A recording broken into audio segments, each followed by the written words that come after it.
কিছু কিছু সিনেমা থাকে যেগুলো আপনাকে হাসায়, কিছু সিনেমা আপনাকে কাঁদায়, আর কিছু সিনেমা এমন হয় যা বহুদিন পর্যন্ত আপনার মনে গেঁথে থাকে।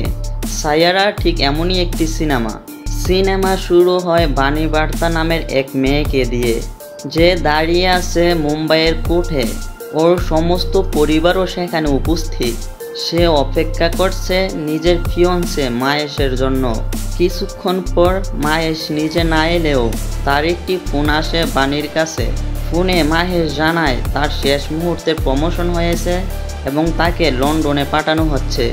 বাণী খুশি মনে জানায় যে এটা তো খুব ভালো খবর, আমরা তাহলে পরে বিয়ে করে নেব।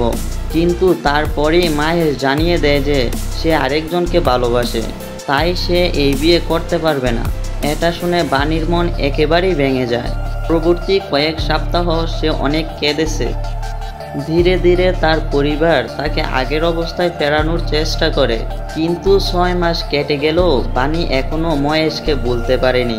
এইদিকে আমরা জানতে পারি যে বাণীর লেখালেখির প্রতি ভালোবাসা রয়েছে। কখনো সুন্দর কবিতা লিখে, আবার কখনো জীবনের ছোট ছোট মুহূর্তগুলো তুলে ধরে তার লেখায়। কিন্তু গত 6 মাস ধরে সে কিছুই লিখেনি। তাই সে একটা জার্নালিজমের চাকরির ইন্টারভিউ দিতে যায়। যদিও সে পুরোপুরি উপযুক্ত ছিল না, তবুও সে অনেক কষ্টে চাকরিটা পেয়ে যায়। এই চাকরির মাধ্যমে বাণীর দেখা হয়ে যায় কৃষ কাপুর নামের একজনের সঙ্গে। ঘটনা এমন যে বাণী অফিসের বাইরে তার ডায়েরিটা ফেলে আসে। কৃষ সেটা খুঁজে পেয়ে তাকে ফেরত দেয় এবং তার নাম জেনে যায় বাণী বার্তা। অফিসে ঢোকার পর দেখা যায় কৃষ একজন মিউজিশিয়ান এবং সে অফিসের এইচআরকে খুব খারাপভাবে মারধর করছে, কারণ এইচআর তার গাওয়া গানে খারাপ রিভিউ দিয়েছিল। এইচআর তার গায়কের কোনো প্রশংসা তো করেনি, বরং তার গ্রুপের অন্য মিউজিশিয়ানদের প্রশংসা করেছে। এতে করে কৃষ ভীষণ রেগে যায় এবং এইচআরের উপর চড়া হয়। এইদিকে বাণী এই সব কিছু দেখছিল।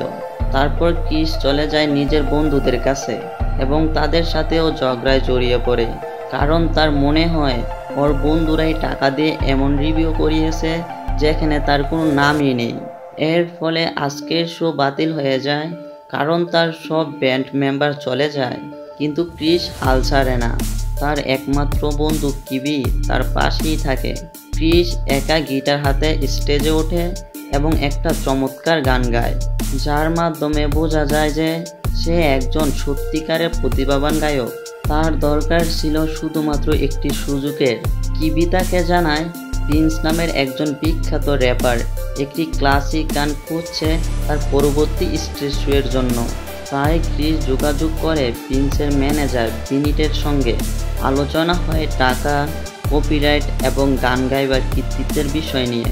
বিনিট কৃষকে মাত্র 3 দিনের সময় দেয়, কিন্তু কিবি বলে 3 দিনে গান তৈরি করা গেলেও লিরিক্স লেখা সম্ভব না। তখনই কৃষের চোখ পড়ে বাণীর দিক। আসলে বাণী সেই দিন অফিসে এসেছিল প্রিন্সের ইন্টারভিউ নেওয়ার জন্য, কিন্তু প্রিন্স বড় তারকা হওয়ায় তাকে 2 মাস পরে আসতে বলা হয়। বাণী ভিতরে ঢুকতেই পারছিল না। তখন কৃষ তাকে সাহায্য করে এবং তাকে ভিতরে ঢুকিয়ে দেয়, কিন্তু বাণীর সেই ডায়েরি কৃষের হাতে পড়ে যায়। ডায়েরির কিছু ছেঁড়া পাতায় কিছু লাইন লেখা ছিল, যেন কিছু কবিতার মতো। সেই লাইনগুলো নিয়েই কৃষ একটি গান বানিয়ে ফেলে। যদিও এই ছেঁড়া পাতায় মাত্র 2-4টি লাইনেই লেখা ছিল, তবুও কৃষ যখন তা গেয়ে তোলে প্রিন্স গানটি শুনে মুগ্ধ হয়ে যায়। সে জানায় এই গানটির একটি ফুল ভার্সন সে চায়। তখন কৃষ বাণীকে বলে, তুমি এই গানটা পুরোটা লিখে দাও। আর গানটা রিলিজ হওয়ার আগে সে বাণীর প্রিন্সের ইন্টারভিউ নেওয়ার সুযোগ করে দেবে, যেটার জন্য বাণীও রাজি হয়ে যায়। এরপর রাত থেকেই তারা এই গানের কাজ শুরু করে দেয়। বাণী কৃষের স্টুডিওতে আসে এবং লিরিক্স লেখার চেষ্টা করতে থাকে, কিন্তু কিছুতেই লিখতে পারতেছিল না। তার ভিতরে একটি অস্বস্তি কাজ করছিল। কৃষ অপেক্ষা করছিল কখন সে লেখাটি শেষ করবে। বাণী বলে, সব গান হঠাৎ করে লেখা যায় না, কিছু বিশেষ গান থাকে যেগুলো লিখতে সময় লাগে। যখন আমরা সুন্দর গান শুনি তখন সেই গানের সঙ্গে আমাদের ব্যক্তিগত মুহূর্তগুলো মনে পড়ে, সেই গানগুলো আমাদের মন ছুঁয়ে যায়। কিন্তু এই গান লেখার এতই প্রেশার যে আমি লিখতে পারছি না। এই কথা শোনার পর ক্রিস তাকে নিয়ে যায় একটি ছোট টিকিট কোর্টে। সেখানে সে বুঝিয়ে বলে টিকিটও চাপ থাকে। ধরো ইন্ডিয়া পাকিস্তানের ম্যাচে শেষ বলে 5 রান দরকার, তখন যে ব্যাটসম্যান খেলছে তার উপরে কত চাপ থাকে, তবুও সে সেই চাপ সামলে ছক্কা মারে। ক্রিস এসব উদাহরণ দিয়ে বাণীকে মোটিভেট করে। বাণীর মনেও তখন কিছু আইডিয়া আসতে শুরু করে। সে অবশেষে গানের লাইন লেখা শুরু করে, আর যতই সে লেখে ক্রিস সেগুলো সুরে বাঁধে। এইভাবেই ধীরে ধীরে গানটি প্রায় শেষ পর্যায়ে পৌঁছে যায়। তখনই দেখা যায় ক্রিসের বাবা একজন ভয়ানক মদতি। প্রায় লোকজনের সঙ্গে সে মারামারি করে, আর পুলিশ তাদের বাড়িতে চলে আসে। জানা যায় ক্রিসের মা আর বেঁচে নেই, আর তার বাবা আলাদা থাকে। তাদের সম্পর্ক ভালো না, তবুও ক্রিস বাবাকে ভালোবাসে। আর এই সব ব্যাপার বাণীর চোখে পড়ে, তাই বাণী ক্রিসকে নিয়ে বাবাকে একটা রিহ্যাব সেন্টারে নিয়ে যায়। এই রিহ্যাব সেন্টারের খরচ প্রায় 9 লক্ষ টাকা, কিন্তু ক্রিসের কাছে এত টাকা ছিল না। তাই সে প্রিন্সের ম্যানেজার বিনীতের সঙ্গে দেখা করে বলে, আমার কোনো কপিরাইট বা নাম চাই না, শুধু অ্যাডভান্সের 9 লাখ টাকা দাও। বিনীত এতে রাজি হয়ে যায়। এরপর তারা ক্রিসের বাবাকে রিহ্যাবে ভর্তি করায়। এরপর হয় প্রিন্সের স্টেজ শো, কিন্তু সেই গানে কোনো জায়গায় ক্রিসের নাম নেই, না আছে কোনো কপিরাইট। তবুও ক্রিস সেখানে উপস্থিত হয়। অনুষ্ঠান স্থলে অনেক ভিড় ছিল, আর সবাই গানটি খুব পছন্দ করে। সেখানে বাণীও আসে, কারণ সে জানতো ক্রিস অবশ্যই আসবে। শোয়ের মাঝখানে তারা একে অপরকে খুঁজে পায় এবং জড়িয়ে ধরে, কারণ শুধু তারাই জানে এই গানটার জন্য তারা কত পরিশ্রম করেছে। এরপর থেকে তারা একসঙ্গে জীবন উপভোগ করতে থাকে এবং ধীরে ধীরে একে অপরকে ভালোবেসে ফেলে। কয়েকটা সুন্দর দিন কাটানোর পর ক্রিস একদিন বাণীকে নিজের পুরনো বন্ধুদের কথা বলে, যাদের সঙ্গে তার ঝগড়া হয়েছিল কয়েক মাস আগেই। ক্রিস জানায় সে কেবল একজন গায়ক, তার লিরিক্স লেখার জন্য বাণী আছে ঠিকই, কিন্তু তার মিউজিক প্লে করার মতো কোনো গ্রুপ মেম্বার নেই। তখন বাণী তাকে মোটিভেট করে। সে বলে, তোমার বন্ধুদের দরকার, ওদের ছাড়া তুমি নিজের জন্য কিছুই করতে পারবে না। এই কারণে ক্রিস তৎক্ষণাৎ নিজের সব পুরনো ব্যান্ড মেম্বারদের কাছে গিয়ে তাদের কাছে ক্ষমা চায়। সে বলে, এবার আমরা এমন কিছু করব যা অনেক বড় হবে, কারণ আমাদের কাছে এমন কিছু আছে যার মাধ্যমে আমরা অনেক বড় গান তৈরি করতে পারবো। এরপর থেকে বাণী ব্যান্ডের সঙ্গে কাজ শুরু করে এবং সে দারুণ সব লিরিক্স লেখা শুরু করে দেয়। এখন তারা মিলে গান তৈরি করতেও শুরু করে দেয়। এই নতুন গানের জন্য ক্রিস ও তার টিম খুব পরিশ্রম করে। অবশেষে গানটি যখন রেকর্ড করে ইউটিউবে আপলোড করা হয়, তখন সেটি প্রথম দিনই ভাইরাল হয়ে যায় এবং এই সাফল্যের পুরো কৃতিত্ব যায় বাণীর ঝুলিতে। কারণ গান তো আগেও বানাচ্ছিল তারা, কিন্তু গান ভাইরাল হতো না, তাদের ভালো লিরিক্স রাইটার ছিল না। এখন বাণীর লেখা গান ভাইরাল হওয়ায় তারা সবাই আনন্দে উদ্বিল হয়ে পড়ে। বাণী আর ক্রিস তখন একে অপরের আরও কাছাকাছি চলে আসে, আবেগে একেবারেই সংযুক্ত হয়ে পড়ে। একদিন যখন ক্রিস বাণীকে তার বাড়িতে পৌঁছে দিতে আসে, তখন বাণীর পরিবার তাদের একসঙ্গে দেখে ফেলে। তারপর বাণীর মা প্রচণ্ড রেগে গিয়ে বাণীকে বকাঝকা শুরু করে, কারণ কয়েক মাস আগেই সে ডিপ্রেশনের মধ্য দিয়ে গেছে। বাণীর মা জানায়, যখন তুমি ডিপ্রেশনে ছিলে তখন পুরো পরিবার তোমার সঙ্গে কষ্ট পেয়েছে। এবার যদি তুমি আবার কোনো ভুল সিদ্ধান্ত নাও, তবে আমরা কেউ আর সেটা নিতে পারবো না। এই কথাগুলো ক্রিসও শুনে ফেলেছিল, কারণ সে বাণীর ব্যাগ ফেরত দিতে এসেছিল। সে সব কথা শুনে স্তব্ধ হয়ে যায়। অন্যদিকে এত সব কথা শুনে বাণী জ্ঞান হারিয়ে ফেলে। তাকে সঙ্গে সঙ্গে হাসপাতালে নিয়ে যাওয়া হয়। ক্রিসও ছুটে আসে হাসপাতালে, কিন্তু বাণীর মা তখনও রেগে আছে।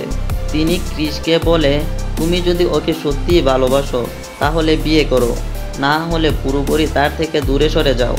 এবার কিন্তু আমি আর কিছু সহ্য করব না। এই কথা শুনে ক্রিস হাসপাতালে বাণীর সামনে এসে বলে, চলো আমরা বিয়ে করি। কিন্তু বাণী তখন বলে, বিয়ে এত সহজ নয়, এটা অনেক বড় একটা দায়িত্ব। এখন তোমার সুপারস্টার হওয়াটা জরুরি।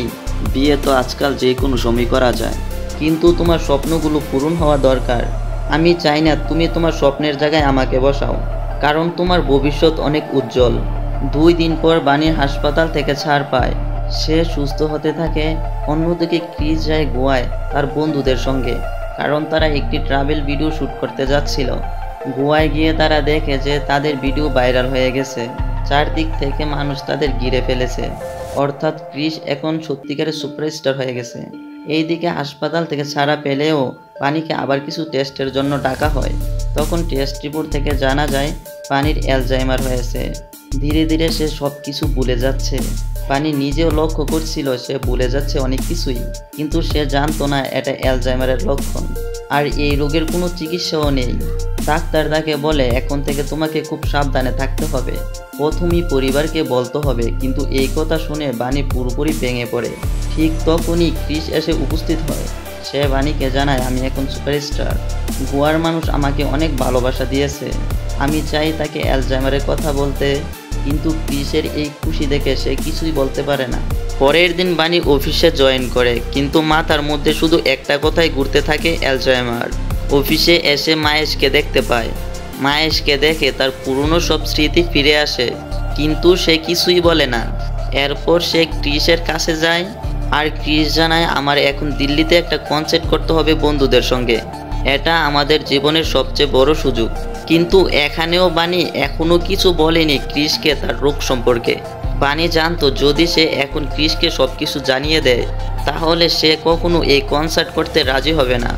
এই অবস্থায় ক্রিস বেরিয়ে পড়ে এয়ারপোর্টের দিকে, আর বানি চলে যায় তার অফিসের একটা পার্টিতে। কিন্তু সেই পার্টিতে গিয়েই আবার দেখা হয় মাহেশের সঙ্গে। মাহেশকে দেখি যেন বানির সব পুরনো স্মৃতি ফিরে আসে। সে যেন আবার চলে যায় সেই সময় যখন তাদের বিয়ে হতে যাচ্ছিল। সেই মুহূর্তে বানি মহেশকে বলছিল, আমরা দুজনেই তো বিয়ে করব, তাই না? কিন্তু মহেশের মনে তখন অন্য খেলা চলছিল। সে চাইছিল বানির সুযোগ নিয়ে কিছু করতে, কিন্তু আজ পরিস্থিতি একটু অন্যরকম। মহেশের স্ত্রীও পার্টিতে উপস্থিত ছিল, তবুও বানি তখন মহেশের সামনে ভেঙে পড়ে কাকুতি মিনতি করতে থাকে। তখনই মহেশ রেগে গিয়ে তাকে চিৎকার করে ধমক দেয় আর পার্টি থেকে বের করে দেয়। বানি তার ব্যাগটা পার্টিতে ভুলে ফেলে রেখে আসে। ফলে তখন ক্রিস তাকে ফোন করে, তখন সেটা রিসিভ করে একজন সিকিউরিটি গার্ড। সেই গার্ড পুরো ঘটনা ক্রিসকে জানিয়ে দেয়। এই খবর শুনেই ক্রিস নিজের ফ্লাইট মিস করে সোজা ছুটে যায় সেই পার্টির ভ্যানের দিকে। সেখানে গিয়ে বানির ফেলে যাওয়া ব্যাগটি তুলে নেয়, আর তখনই তার চোখে পড়ে ব্যাগে থাকা অ্যালজাইমারের রিপোর্ট। সব জেনে ফেলে সে এখন বুঝতে পারে বানির আচরণ কেন এমন ছিল। এরপর সে দেখা করতে যায় সরাসরি বানির সঙ্গে। বানি তাকে বলে, তুমি সব কিছু জেনে গেছো, তাই আমার মনে হয় আমাদের আর একসঙ্গে থাকা উচিত নয়। কিন্তু ক্রিস বলে, তুমি মনে রাখো বা না রাখো, আমি সব সময় তোমার পাশে থাকবো, আমি ভালোবাসি তোমাকে। এইদিকে বানির পরিবারও জানতো এখন সব কিছু। তারা আবার ডাক্তারের কাছে যায়। ডাক্তার বলে এখন থেকে ওকে একটা স্টেজ রুটিন মেনে চলতে হবে, আর থাকতে হবে একটা শান্ত পরিবেশে, যেমন পাহাড়ের কোণে বা সমুদ্রের ধারে। এই পরিবেশ ওর জন্য একটি থেরাপি হবে। এই কথা শুনে ক্রিস সিদ্ধান্ত নেয় যে সে বানিকে নিয়ে যাবে সমুদ্রের ধারে। তারা চলে যায় আলিবাগে আর থাকতে শুরু করে সমুদ্রের পাড়ে। এখানে তারা দুজন মিলে অনেক আনন্দ করে, অনেক স্মরণীয় মুহূর্ত কাটায়। দুজন এখন একে অপরকে গভীরভাবে ভালোবাসতে শুরু করে। কিন্তু সময়ের সঙ্গে সঙ্গে বানি ধীরে ধীরে সব ভুলতে শুরু করে। তবুও ক্রিসের কোনো রকম আপত্তি ছিল না। সে জানতো ভালোবাসা মানেই পাশে থাকা, স্মৃতি থাকুক আর না থাকুক। এইদিকে ক্রিস দিল্লিতে কনসার্ট করতে পারেনি, কিন্তু তার বন্ধুরা সেই কনসার্ট করে এবং সেটা বিশাল সাকসেসফুল হয়। এরপর আবার মুম্বাইয়ে এক নতুন কনসার্টের আয়োজন হয়। এবার বানি চায় ক্রিসও অংশ নিক। বানি খুবই খুশি ছিল। সে হাসি মুখে বলে, আমি তোমার স্টেজের একদম সামনে থাকবো, কেউ হাততালি দিক আর না দিক, কেউ তোমার নাম চিৎকার করুক বা না করুক, আমি ঠিকই করব। সব প্রস্তুতি সম্পূর্ণ। কনসার্ট শুরু হয় আর ক্রিস স্টেজে ওঠে গান গাইতে।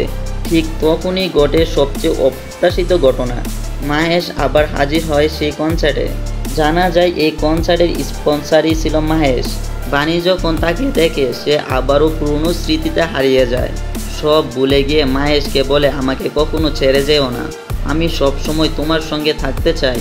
মাহেশ এবার সত্যি বানির সুযোগ নিতে চায়, কিন্তু ঠিক সেই মুহূর্তে ক্রিস সেখানে পৌঁছে যায়। মাহেশ বলে সে তোমার সঙ্গে থাকতে চায় না, দূরে সরে যাও। কিন্তু ক্রিস জানতো এটা ওর অসুস্থতারই একটি প্রতিক্রিয়া। তাই সে রেগে মহেশকে ভয়ঙ্করভাবে মারতে শুরু করে। সে জানতো মহেশ ওর ভালোবাসার মানুষটা দূর সময় থেকে সুযোগ নিতে যাচ্ছে। তখনই পেছন থেকে বানি হাতে ছুরি নিয়ে আসে। সে বলে, মহেশের গায়ে যদি তুমি আর একবার হাত তোলো তাহলে আমি তোমাকে ছুরি মারবো। ক্রিস ভয় পায় না, সে ধীরে ধীরে বানির দিকে এগিয়ে আসে। আর সেই মুহূর্তে বানি ছুরি বসিয়ে দেয় ক্রিসের হাতে। তবুও ক্রিস পিছু হাঁটে না, সে শুধু তাকে আলিঙ্গন করে বসে থাকে। তারপর বানি অজ্ঞান হয়ে যায়। পরের দিন যখন বানির ঘুম ভাঙে, সে কিছুই মনে রাখতে পারে না। সে ভাবে আজই কনসার্ট। সে বলে, আজ তো তোমার কনসার্ট তাই না? ক্রিস হাসে। সে বলে, কনসার্ট তো গতকাল হয়ে গেছে, তুমি খুব খুশি ছিলে কালকে। তারপর সে বলে, একটা ছেলে তার গার্লফ্রেন্ডের সঙ্গে রাগ করে বসে আছে, এমন একটা গান দাও যাতে সে আবার ফিরে আসে। বানি তখন একটা গান লিখে দেয় আর বলে, যে কেউ যদি রাগ করে থাকে আর এই গানটা শুনে সে দৌড়ে চলে আসবে তোমার কাছে। কিন্তু গতকালের ঘটে যাওয়া ঘটনাগুলোর জন্য ক্রিসের ক্রু মেম্বারদের অনেক কিছু শুনতে হয়েছিল। তাই সে তাদের কাছে ক্ষমা চাইতে যায় এবং বলে যে বিনীত স্যারকেও সরাসরি গিয়ে ক্ষমা চাইবে যাতে উনি কনসার্ট করার অনুমতি দেন। কিন্তু তখন ক্রু মেম্বাররা বলে, এই কনসার্ট আমরা সবাই মিলে করব, না হলে আমরা কেউ করব না। তুই অনেক বদলে গেছিস। আমরা সেই ক্রিস কাপুরকে চাই যে সেলফিশ ছিল, রেগে যেত আর সবসময় অ্যাটিটিউডে থাকতো। এরপর ক্রিস আবারও বানির সঙ্গে দেখা করতে যায়, কিন্তু দেখে বানি বাড়িতে নেই। পুরো ঘর খুঁজে দেখে, এমনকি সমুদ্রে দাঁড়িয়ে গিয়েও দেখে, কিন্তু কোথাও নেই। এতে সে খুব টেনশনে পড়ে যায়। এই খবর সে বানির পরিবারকেও জানায়। তারা পুলিশের কাছে গিয়েও অভিযোগ করে। 2-4 দিন কেটে যায়, কিন্তু বানির কোনো খোঁজ মেলে না। তারা অনেক পুলিশ অফিসারদের সাথে কথা বলে, কিন্তু পুলিশ বলে 2 মাস ধরে আমরা তদন্ত করছি, কিন্তু যারা নিখোঁজ হয় তাদের খুঁজে পাওয়ার সম্ভাবনা খুবই কম। এইভাবেই 1 বছর কেটে যায়, কিন্তু এখনও ক্রিস বানিকে খুঁজে পায়নি। সে এখনও বানিকে ভুলতে পারেনি। আগের মতনই গভীরভাবে সে বানিকে ভালোবাসে। বানি নিখোঁজ হওয়ার আগে একটা গান লিখে গিয়েছিল। সেই গান দিয়েই ক্রিস কাপুর হয়ে ওঠে ভারতের সবচেয়ে বড় সুপারস্টার। কারণ বানি বলেছিল, এই গান যেই শুনবে সেই ছুটে চলে আসবে। সেই বিশ্বাসে ক্রিস বারবার সেই গান গাইতো, এই ভেবে যে একদিন বানি ফিরে আসবে। এমন সময়ে তারা লন্ডনে একটা কনসার্ট করার সুযোগ পায়। তাদের টিম এখন সফল, জনপ্রিয়। সেখানে কেবি ক্রিসের গানের বানানো রিলস দেখতে থাকে।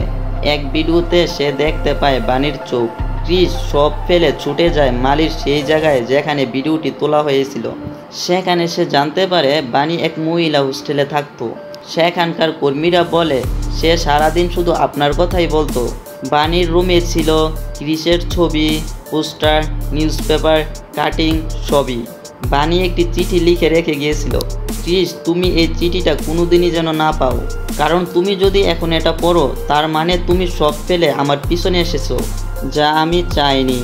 এখান থেকেই বোঝা যায় বানি সেই কনসার্টের দিনের ভিডিও দেখে বুঝে গিয়েছিল সে কি ভুল করেছিল, কিভাবে সে ক্রিসকে কষ্ট দিয়েছিল।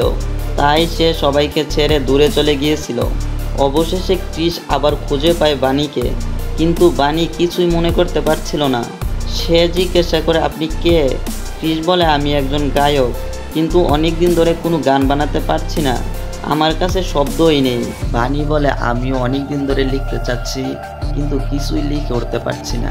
তখন ক্রিস বলে, আমি বুঝি, একা ঘরে বসে গান লেখা যায় না। যেই গান হৃদয়ে ছুঁয়ে যায় তা বিশেষ মুহূর্তে লেখা হয়, এভাবে না। এরপর ক্রিস বানিকে নিয়ে যায় আবার সেই পুরনো দিনের মতো তার সামনে টিকিট খেলতে শুরু করে, যাতে তার স্মৃতি ফিরে আসে। বানি কিছুই মনে করতে পারছিল না। ক্রিস বারবার চেষ্টা করতে থাকে। শেষে এক সময় বানি বলে ওঠে, ক্রিস কাপুর। তার সব মনে পড়ে যায়। বানি বলে, I love you Chris Kapoor. এরপর তারা একসাথে কনসার্টে যায়। বানি ও ক্রিস বিয়ে করে ফেলে। এখন বানির ডায়েরিতে লেখা থাকে তাদের দুজনের সুন্দর স্মৃতি। আর এভাবেই এই সুন্দর লাভ স্টোরিটি শেষ হয়। তো ভিউয়ার্স, এই ছিল সায়ারা মুভির এক্সপ্রেশন। আশা করি আপনাদের এই রোমান্টিক গল্পটি ভালো লেগেছে। যদি আমার এক্সপ্রেশন ভিডিও আপনাদের ভালো লেগে থাকে তাহলে ভিডিওটি লাইক এবং শেয়ার করে দিন এবং আমাদের চ্যানেলটি সাবস্ক্রাইব করে আমাদের পাশেই থাকুন। ধন্যবাদ।